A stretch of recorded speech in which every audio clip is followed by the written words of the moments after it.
A woman lifts the heavy black receiver, 1954, and before she says a single word, she straightens her posture. The rule was never written down, but every woman knew it. By 1954, the telephone was no longer a luxury for the wealthy few.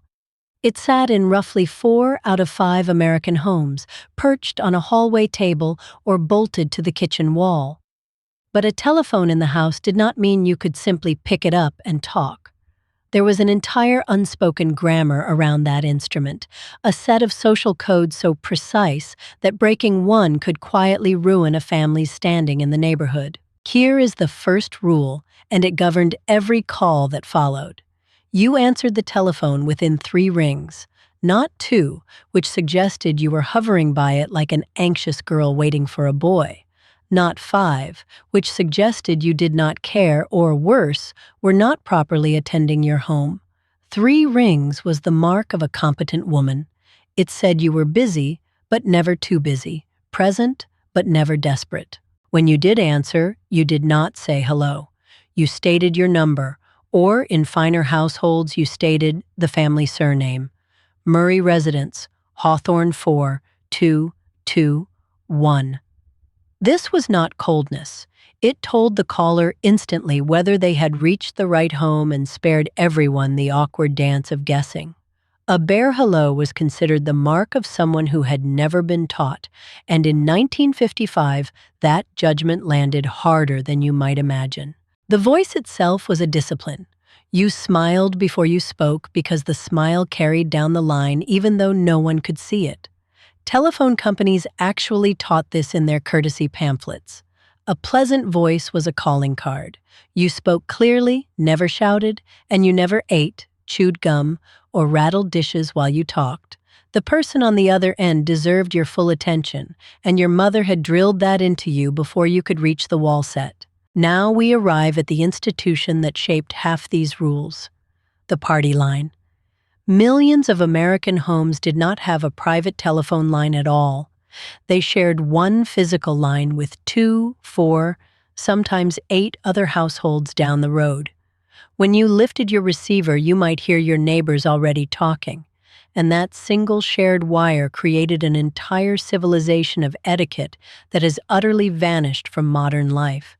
The first commandment of the party line was simple and absolute. If you lifted the receiver and heard voices, you set it down gently and you waited. You did not listen. You did not breathe into the mouthpiece to remind them you were waiting. A quiet, careful replacing of the receiver was the only honorable act. Everyone knew that everyone else could be listening, and that knowledge alone shaped how an entire generation spoke on the phone. Eavesdropping on the party line had a name. They called it rubbernecking, and it was the great sin of small-town America. A woman who quietly lifted her receiver to listen in on the Hendersons 2 doors down risked the worst punishment a 1950s community could deliver, which was a reputation. The telephone made privacy a fragile, shared thing, and the only protection anyone had was the honor of their neighbors. It disappeared from polite company, but it still works as a lesson. Because the line was shared, you were never to monopolize it. A party line call had an unwritten limit, often understood to be around 5 minutes. Long, lazy gossip sessions were a genuine offense against the families who needed the line for a doctor, a delivery, or a relative far away. Mothers taught daughters to keep it short, say what mattered, and free the wire. The phone was not yours. It belonged to the road. There was even a rule for emergencies that everyone respected without question. If someone needed the party line urgently, they could ask you to clear it, and the proper response was to yield immediately. Some communities used a special ring pattern to signal a true emergency. You did not argue, you did not ask why. You hung up and you trusted that the need was real. The shared line ran on trust, and trust was the whole architecture. The party line also had its own knock. Each household on a shared line was assigned a distinct ring pattern. 2 longs and a short might mean the Caldwells. 1 long and 2 shorts might mean you. You learned to recognize your own ring the way you knew your own footsteps, and you never answered a ring that was not yours.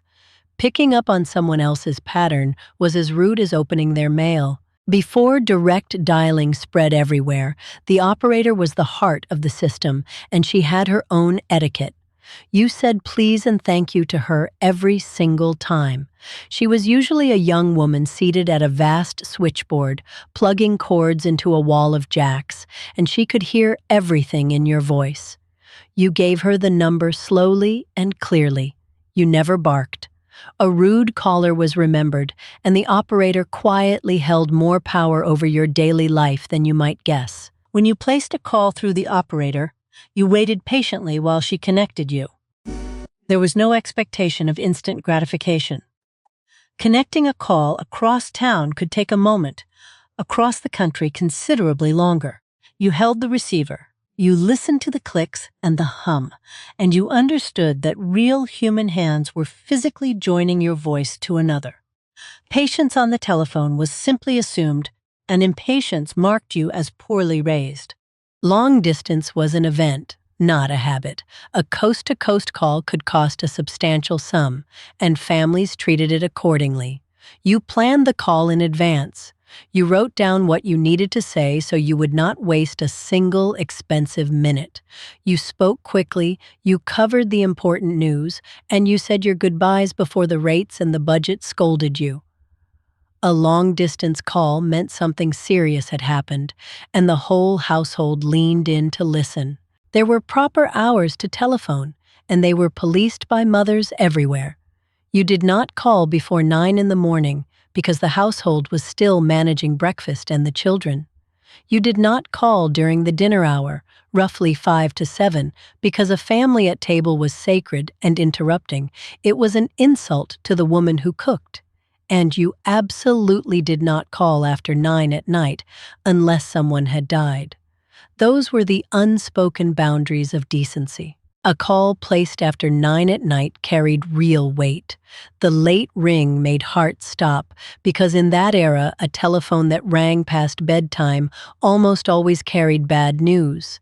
An accident, an illness, a death in a distant city. Children were taught the dread of the late call without anyone ever explaining it directly. They simply watched their parents tense at the sound. The telephone was a messenger, and at night it usually carried grief. When you called a household, you did not simply demand the person you wanted. You announced yourself first. "This is Margaret Ellison. May I please speak with Dorothy?" Stating your name immediately was a courtesy to whoever answered, often a child or a husband, who should not be left guessing. To ask for someone without first identifying yourself was considered abrupt to the point of rudeness. Your name was your introduction, and you offered it before anything else. Children had their own strict telephone training, and it began young. A child who answered the family phone was taught to speak clearly, to say the household name, and never to announce that mother and father were not home. Telling a stranger the parents were out was a safety lesson dressed as manners. Instead, the child said, "They cannot come to the telephone just now. May I take a message?" A well-trained child on the phone reflected directly on the mother who raised them. Taking a message was an art with its own small ceremony. Beside nearly every telephone sat a pad and a pencil, kept sharp and ready. You wrote the caller's name, the time, and what they wanted in a clear hand. To say you would pass along a message and then forget it was a genuine failing. The message pad was a household contract. Your grandmother knew something they stopped passing down, and it was the discipline of writing things down. Wrong numbers were handled with grace, not irritation. If you dialed and reached the wrong home, you apologized sincerely and hung up. "I am so sorry to have troubled you." And if you were the one who answered a misdialed call, you did not snap. You gently told the caller they had the wrong number and wished them well. In a world of shared lines and hand-cranked dials, mistakes were constant, and patience with strangers was simply expected of a decent person. The person who placed the call was the person who ended it. This was a firm rule. If you rang someone, you guided the conversation and you brought it to a close because you had interrupted their day, not the other way around. The receiver of the call never rushed the caller off, and if the line was accidentally cut, which happened often, the original caller was the one who dialed back. Knowing who held that responsibility kept every conversation tidy. Goodbyes themselves were a small craft. You did not simply hang up, you signaled the end gently, thanked the person for calling, and offered a warm closing. It was lovely to hear your voice, "Do give my best to your mother." Then you replaced the receiver softly, never slammed. Slamming the receiver was an act of anger that everyone in the house could hear, and a well-mannered woman never let the telephone announce her temper. There were things you simply did not discuss on the telephone, especially a shared one. Money, illness, family troubles, and anything scandalous stayed off the wire. You assumed a neighbor might be listening, so the truly private matters waited for a face-to-face visit or a letter. The telephone was for arrangements and pleasantries, not confessions. There is a whole world hiding in what nobody thought to teach anymore, and discretion on the line was a large part of it. Business calls had their own elevated formality. A woman calling a shop, a doctor's office, or a bank spoke with crisp politeness and got to the point. She did not chat. She stated her business, listened, thanked them, and ended the call promptly because the merchant's time was respected as much as her own. The telephone made commerce faster, but it never made it casual. Formality on a business call was a sign of a serious, capable woman. Social invitations had a strict order, and the telephone slowly crept into it. A proper dinner invitation still went out by written note or calling card, but the telephone became acceptable for casual gatherings and last-minute arrangements. The rule was that a formal occasion deserved formal effort. To invite someone to a wedding or a serious dinner by telephone was considered lazy. The instrument was convenient, but convenience never excused you from showing that an occasion mattered. A gentleman calling on a young lady by telephone followed an entire courtship protocol. He called at a respectable hour, never late, and he spoke first to whoever answered, often her father. He asked politely if he might speak with the young lady. He kept the conversation brief and proper, knowing full well the family could likely hear every word. Courtship by telephone was supervised courtship, and the boy who forgot that learned quickly. On the other side of that call, the young lady had her own code. She did not appear too eager. She did not call a young man first, which was considered forward to the point of scandal. She answered pleasantly, kept her tone composed, and never let a conversation run too long under the watchful presence of her parents. A girl's telephone manner was studied closely because in that world, how she handled a call hinted at how she would handle a household. The telephone's placement in the home was itself a statement of manners. It often lived in the front hall or a dedicated alcove, in a spot semi-public and never in a private bedroom. This placement was deliberate. It kept calls within earshot of the family and discouraged secret conversations. The telephone nook, sometimes a built-in shelf with a small seat, was a fixture of post-war homes designed so the family's social life happened in the open. Whispering on the telephone was frowned upon, and it carried meaning. To cup your hand around the mouthpiece and lower your voice told everyone in the room you were hiding something. In a household where the telephone sat in the open hall, a whispered call drew immediate suspicion. Honest people spoke at a normal, pleasant volume. The whisper belonged to the secretive, and a 1950s mother read a whispered call the way she read a slammed door. The telephone directory was treated almost with reverence. That thick book of names and numbers was the map of the entire community, and you kept it clean and intact. You did not tear pages, scribble in the margins, or lose it. When a new directory arrived each year, the old one was retired with a strange little ceremony of recopying important numbers by hand. The directory was a public trust resting on your hall table, and you cared for it accordingly. Collect calls carried their own delicate etiquette, built entirely on consideration. You only reversed the charges when it was truly understood and welcome. most often a young person calling home or a relative in genuine need. To spring a collect call on someone unprepared was a small betrayal of their wallet. Families even worked out clever signals. A son might place a person-to-person call asking for himself by name. The operator would report he was not there, and the parents would know he had arrived safely without paying a cent. The public telephone booth had its own unwritten manners, too. You kept your call short when others were waiting because the line outside the booth was a quiet jury. You did not linger, you did not shout, and you wiped nothing, but you certainly did not leave a mess. A man would step aside and offer the booth to a woman with a child. The booth was a tiny shared room, and every rule of courtesy followed you inside it. There was a firm rule against using someone else's telephone without asking, and against using it too freely even when invited.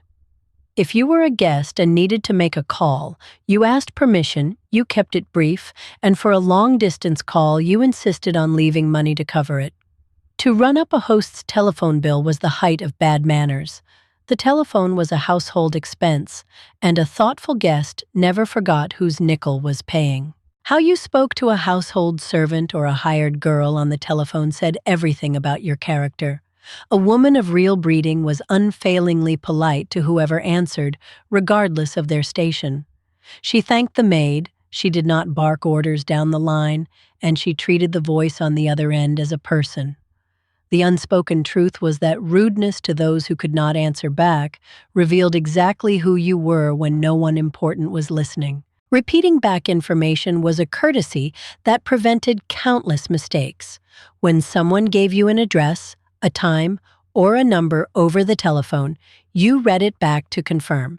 So that is Thursday at 4 o'clock at the Bellevue Hotel. This little habit acknowledged that the line could be crackly, the party line noisy, and human memory imperfect. Confirming the details was not doubting the speaker. It was respecting them enough to get it right. The kitchen wall telephone had a cord, and that cord had a discipline of its own. A good housewife kept the cord untangled and out of the way, never letting it dangle into the path of children or curl into a knotted mess. Some women coiled it neatly after every call. A snarled telephone cord, like an unmade bed, suggested a home that had slipped its standards. Even the smallest physical detail of the telephone was kept in order. Answering the telephone while emotional was simply not done. If you had been crying or arguing, you composed yourself first, took a breath, and let the voice settle before you lifted the receiver. The person calling deserved a steady, pleasant greeting, not a window into your private storm. This self-command was a hallmark of the era. A woman kept her composure on the line the way she kept it at the front door because both were public faces of the home. The dinner hour was so protected that calling during it could earn a quiet reprimand. Between roughly 5 and 7 in the evening, the family gathered, the meal was served, and the telephone was meant to stay silent.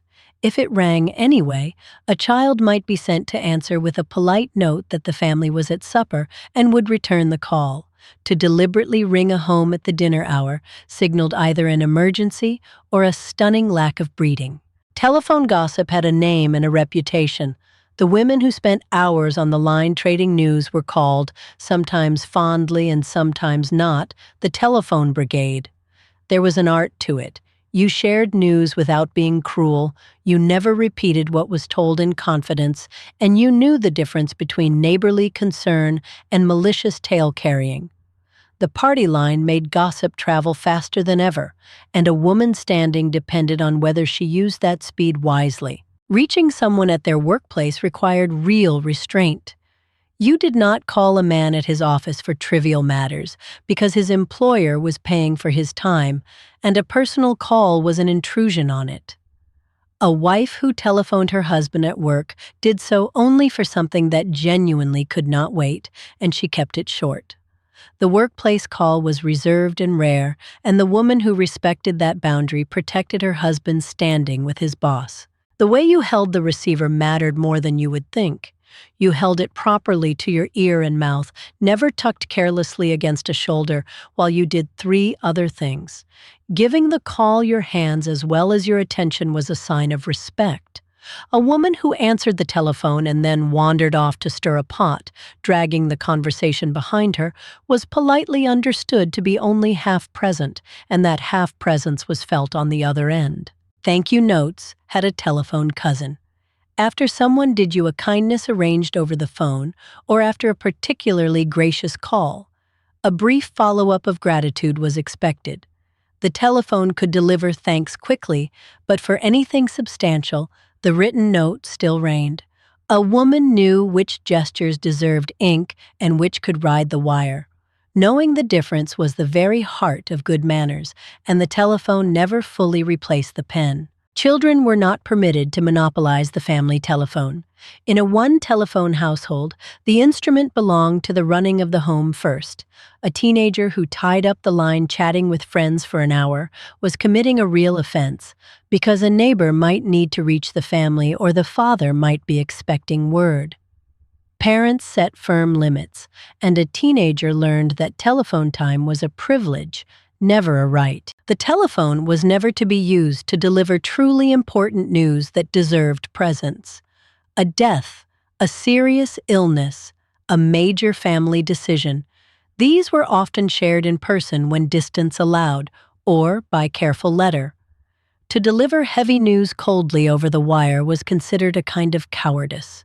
The telephone was wonderful for arrangements and warmth, but the weightiest moments of life still demanded a human being standing in the room. Even the volume of the telephone bell was a matter of household harmony. Many homes adjusted the ringer so it could be heard from the kitchen, but did not startle a sleeping baby. A telephone that jangled too loudly in a quiet home was a nuisance, and a thoughtful family managed it. Some placed the telephone where the bell carried just far enough. Controlling the sound the telephone made was part of controlling the peace of the home.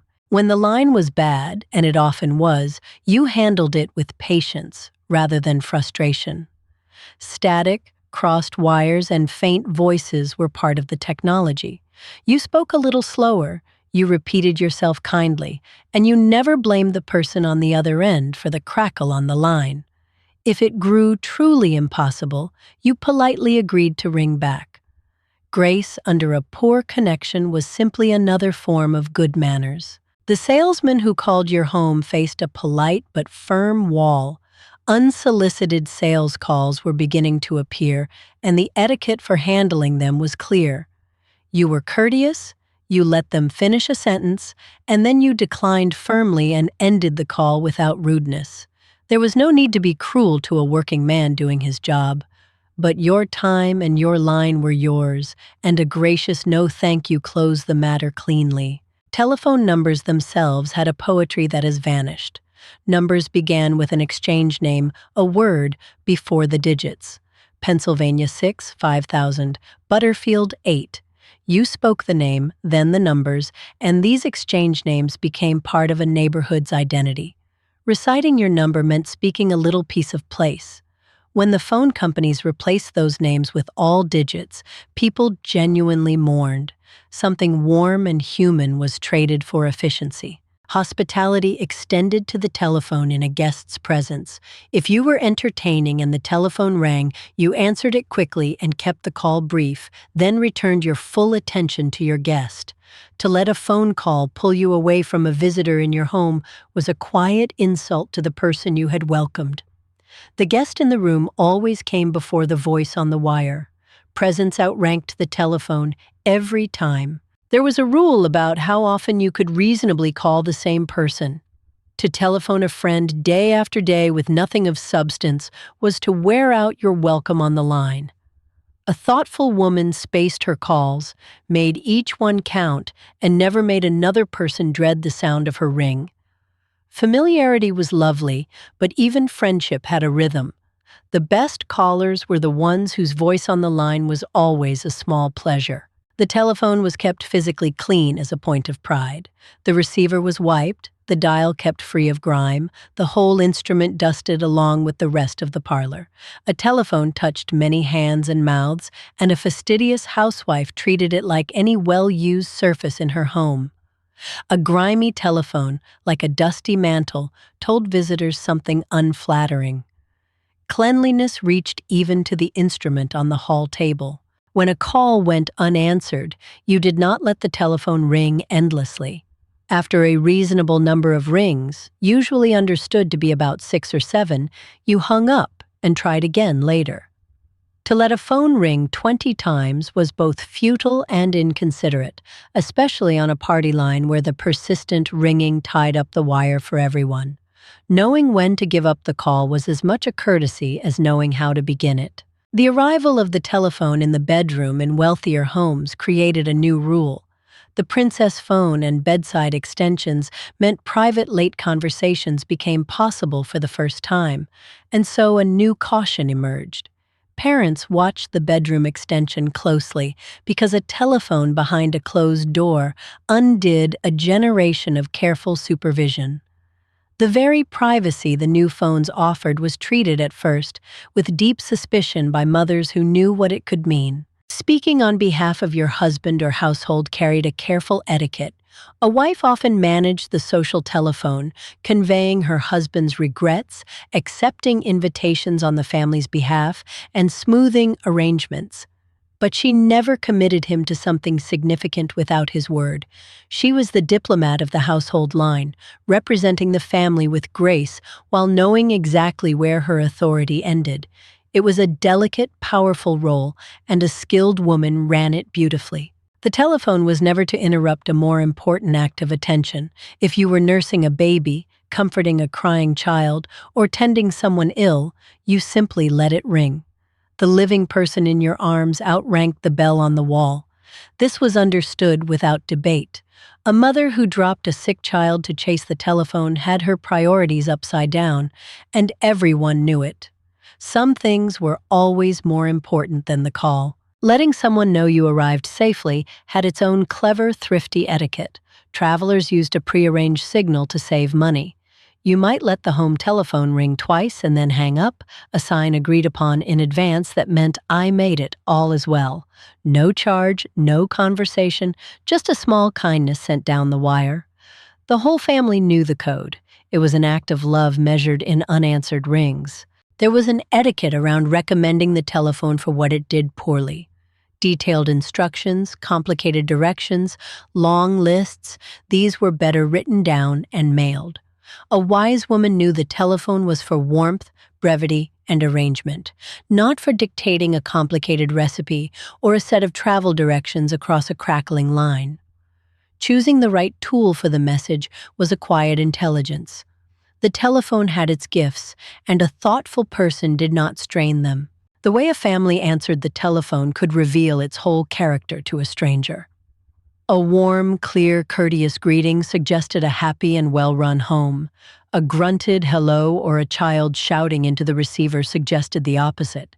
Salesmen, neighbors, and prospective in-laws all formed impressions in those first few seconds. The telephone was a front door you could not see through, and how you opened it told people exactly what kind of household stood behind it. Telephone manners were taught deliberately, often with a toy telephone or staged practice. Mothers ran their children through pretend calls, correcting a mumbled greeting or a rude tone until it became second nature. Schools and etiquette pamphlets reinforced it. This was not left to chance. A child's telephone voice was rehearsed the way they rehearsed table manners, because the family knew that one day that voice would represent them to the entire community. The training was constant and intentional. Even hanging up had a hierarchy of grace based on who you were speaking to. With an elder, you waited for them to end the call first as a sign of respect. With a superior, a boss, or a person of higher social standing, you let them lead the close. You never cut short a person you owed deference to.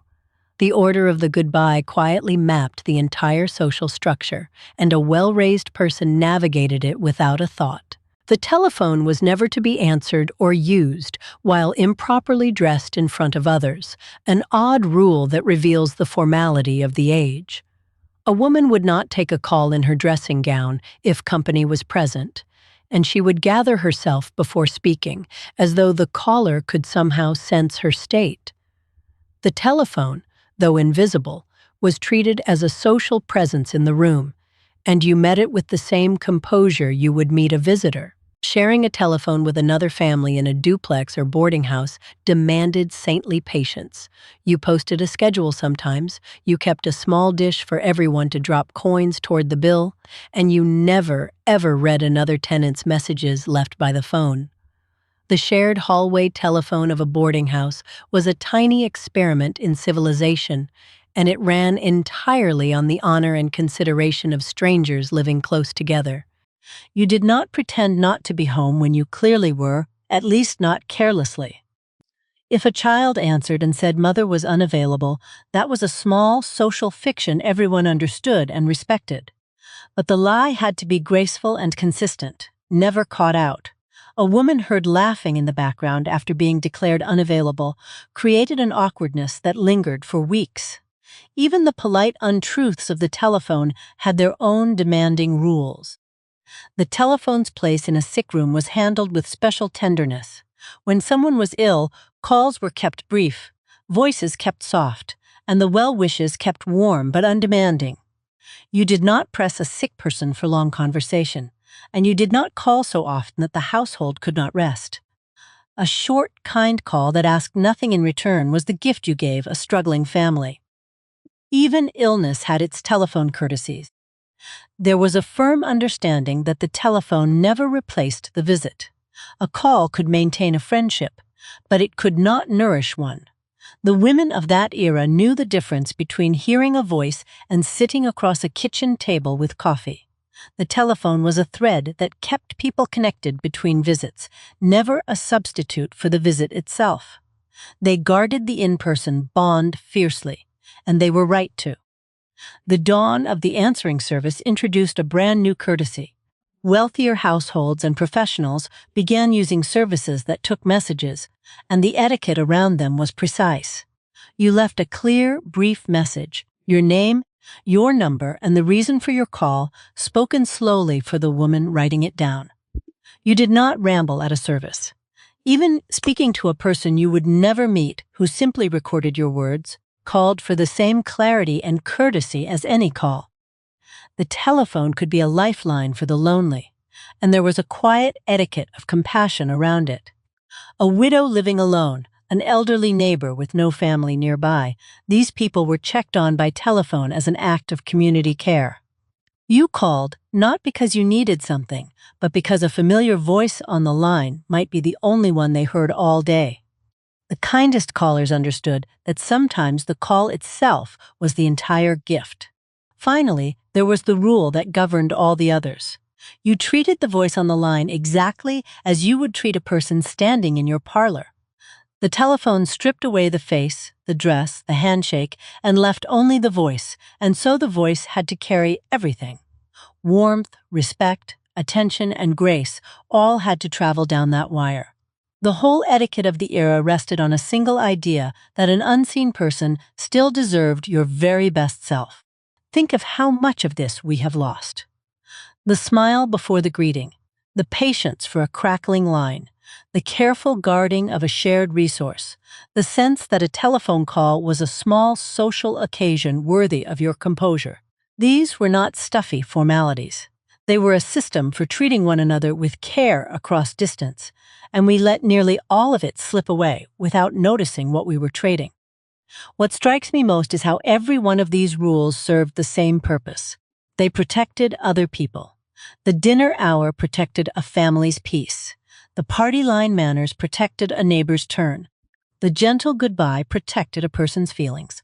These women built an entire architecture of consideration around a simple black instrument, and they did it without ever being told twice. Good manners, remember, even when we forget.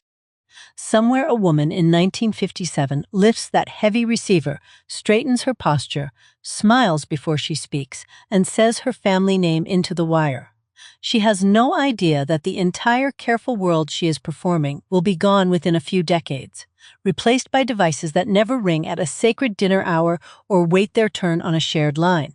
She simply does it right, the way she was taught, because that was who you were. We will never go back to party lines and operators and named exchanges, and we should not want to. But we can carry the heart of it forward. We can answer with warmth. We can give the person on the other end our full attention. We can remember that an unseen voice belongs to a whole human being who deserves our care. That part never needed the rotary dial. That part still works if we choose it. If a single one of these vanished rules made you pause and think of your own mother or grandmother lifting a heavy receiver, then tell me about it in the comments. I read everyone. Which rule surprised you most, and which one do you secretly wish we had kept? There is a whole world hiding in what nobody thought to teach anymore, and you are part of bringing it back into the light. Thank you for spending this time with me here in the world of forgotten manners. If these lost rules mean something to you, subscribe and stay close, because there is so much more we are rescuing before it disappears for good.